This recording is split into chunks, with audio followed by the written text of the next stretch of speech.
dalam rangka hormat peringatan Maulid Nabi Agung Muhammad sallallahu alaihi wasallam, dengan harapan mudah-mudahan majelis malam ini dapat menguatkan mahabbah kecintaan kita kepada Rasulullah, sehingga dengan semakin kuatnya cinta kita kepada Rasulullah, kita akan termotivasi untuk selalu bisa mencontoh dan meneladani pribadi, perilaku dan akhlak-akhlak Nabi, untuk selanjutnya kita aplikasikan, kita terapkan dalam kehidupan sehari-hari, baik secara pribadi, berkeluarga, bermasyarakat, berbangsa maupun bernegara.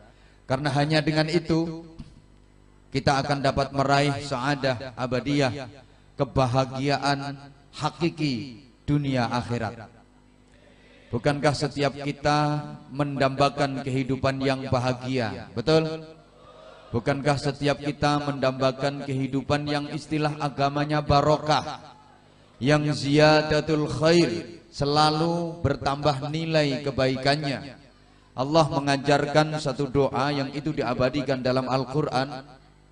Rabbi auzilni munzalam mubarakan wa anta khairul munzilin.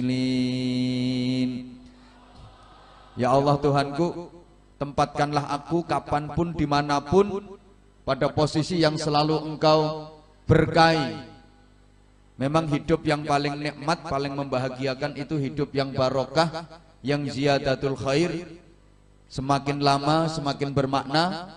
Hidup yang semakin tua semakin mulia, semakin hari semakin berarti, semakin lama semakin tinggi derajatnya, semakin lama semakin banyak ibadahnya, semakin lama semakin banyak amal-amal solihnya, semakin lama semakin banyak saudaranya, semakin lama semakin banyak sedekahnya, semakin lama semakin banyak pahalanya, semakin lama semakin banyak barokahnya, semakin lama semakin tinggi derajatnya, semakin lama semakin mahal harganya. Itu kehidupan yang berkah, kehidupan yang sukses. Jangan sampai hidup ini semakin lama semakin rendah derajatnya, itu kehidupan yang gagal. Jangan sampai hidup ini semakin lama nilainya semakin murah, itu hidup yang gagal. Segala sesuatu di dunia ini semakin lama harganya semakin mahal. Setahu saya tanah di mana-mana semakin lama harganya semakin mahal. Pakaian jenis apapun semakin lama juga semakin mahal. Alat-alat elektronik itu semakin lama harganya juga semakin mahal. Sampai bumbu dapur, bawang, brambang, ketumbar, lombok, merica, terase, itu semakin lama harganya juga semakin mahal. Sehingga saya pun ceramah juga begitu. Lah kalau hidup semakin lama semakin murah, itu hidup yang gagal.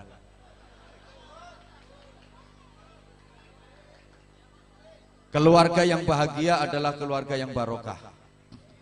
Perumahan yang paling nikmat untuk ditinggali adalah perumahan yang barokah. Jabatan yang paling nikmat membahagiakan itu juga jabatan yang barokah.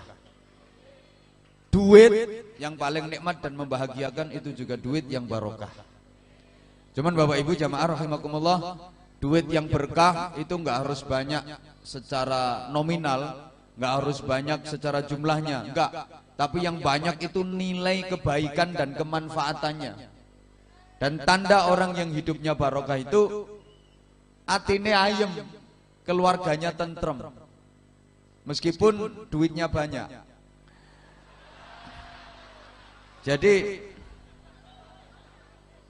atine ayem, keluarganya tentrem, meskipun duitnya banyak. Itu hidup yang barokah.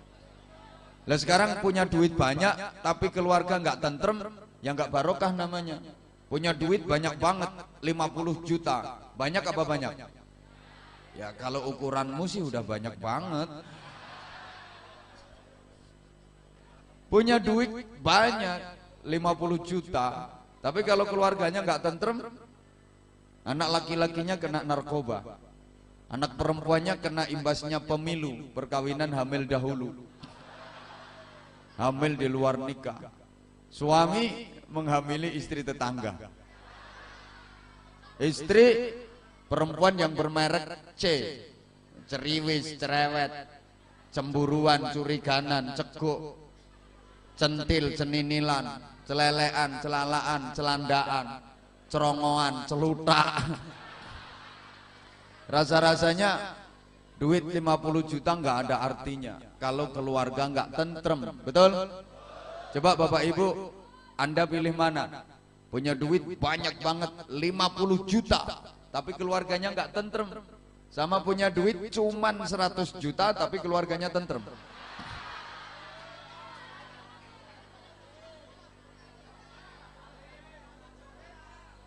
Mudah-mudahan semuanya barokah, keluarganya barokah, rumah tangganya barokah, didukung oleh rumah yang bagus. Cuman perlu diingat bahwa bagusnya rumah itu barometernya, ukurannya bukan dari bangunan fisiknya. Biaya pembangunannya miliaran, bahan bangunannya serba kristal, semuanya impor dari luar negeri. Ya mesti, masa impor teko Jonegoro. Perabotannya mahal-mahal banget, seluruh ruangan udah ber-AC, sampai toiletnya AC. Kan selama ini kalau ruangan Anda kan banyak yang belum AC, masih AB gelasnya, angin berobos itu. Ini luar biasa rumahnya, mentereng. Bukan itu ukuran bagusnya rumah, tapi rumah bagus itu ukurannya dari penghuninya, orang-orang yang tinggal dalam rumah itu. Meskipun rumah sederhana, biaya pembangunannya nggak mahal-mahal amat, perabotan-perabotan rumah tangganya murah-murah, tapi isinya keluarga yang harmonis, yang bahagia, yang ahli ibadah, suami soleh, istri solehah, anak-anaknya dzurriatan thayyibah. Itu rumah-rumah bagus namanya. Sebaliknya, meskipun rumah itu bagus banget kayak rumahnya Demet, tapi yang tinggal di dalam keluarga yang berantakan, anak-anaknya pada drop out sekolah, nggak ada yang mau ngaji, suami istri tiap hari berantem, cekcok melulu, nggak pernah ada kedamaian, tiap ketemu pasti berantem. Masak suami baru pulang kerja sampai rumah istri wis nyangap wisan, bedes teko. Suami kan nggak mau kalah, oh ketek akan cangkem. Anaknya denger, wah ternyata bapakku bedes, ibuku ketek, berarti aku iki munyo. Itu namanya bukan rumah tapi kebun binatang, ngisinya bedes, ketek sama munyo. Ya sama dengan baju itu Bapak Ibu. Ukuran baju bagus itu bukan dari kainnya yang sutra kualitas tinggi, modelnya yang wah keren, gentle, trendy, funky, bukan. Bandrolnya mahal, bukan. Tapi ukuran bagusnya baju itu dinilai dari orang yang ada dalam baju itu, yang make. Meskipun baju itu berbandrol mahal, bandrolnya 10 miliar. Mbuh klambi apa mbuh pokoknya. Yo sekalian bikin contoh biar gak kena dibantah. Bandrolnya 10 miliar. Kainnya kualitas tertinggi, modelnya paling bagus. Mohon maaf, tapi yang tinggal di dalam itu perempuan yang moralnya bejat, akhlaknya rusak, nakalnya amit-amit. Itu aku nggak tahu namanya, mohon maaf banget nggak bisa nyebutin, terpaksa. Bahasa Jawanya nggak ngerti, bahasa Sundanya nggak ngerti, bahasa Betawinya juga nggak ngerti, bahasa Indonesianya juga nggak ngerti. Ngerti aku cuman bahasa yang agak ke Inggris-Inggrisannya. Perempuan kayak itu dinamakan the lonte. And the begengge.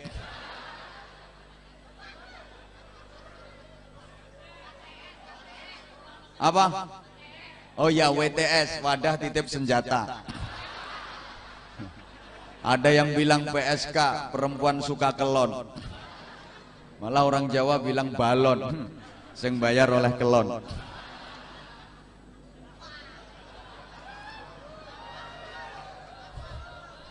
Bukan pelacur, sumpeli alat mancur.